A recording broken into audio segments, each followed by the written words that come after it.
मु विजय कुमार पात्रा आम घर थालुगुड़ी आमर मेलन हो 10-15 वर्ष धरी पालन हो मेलन कराऊँ बहुत 50 मिनट रु अधिक आसती एठिकी आम आसलु बुलिया सपरिवार आसू बुलिया लगी जीव आयोजक मान बहुत बहुत धन्यवाद बहुत सुचारू रूप आयोजक कर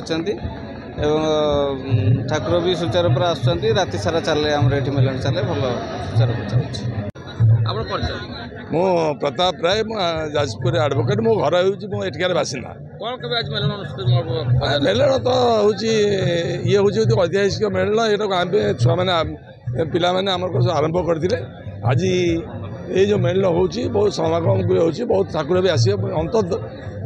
60-70 मेल हुए आज आसवे आम से आशा करुँ आज आसवे आपण मान सहयोग ये जो देखुची मत भल लगे आपण मैंने सहयोग आम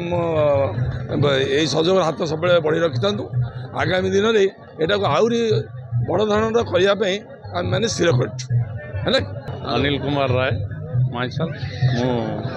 एक्स आर्मी रिटायर कले 21 वर्ष है ये जो मेलन ये आम पिला बेलू ये ऐतिह्य अच्छी ये अनेक दिन चली आसुची एवं ये जो मेलन ये पुणी पुनरावृत्ति है ये आज ये 15 वर्ष पदार्पण करें एठू 60-65 मेढ़ हुए ठाकुर एवं सुदूर भद्रक जिलू जहांगीर फलपुर अर्जुनपुर हसनाबाद दासपारी ये सब ठाकुर माने आसती एवं रात्रि ठीक 1:30 ରୁ 2ଟା भितर भोग लगे तापरे बड़ मेलन को जाती खर्च करा टका कौट आसे टंका आम सब पर्सनाल ये करके दऊ आमर जो परिवार अच्छी से परिवार जो महापात्र साइड समस्त लोक वहन कर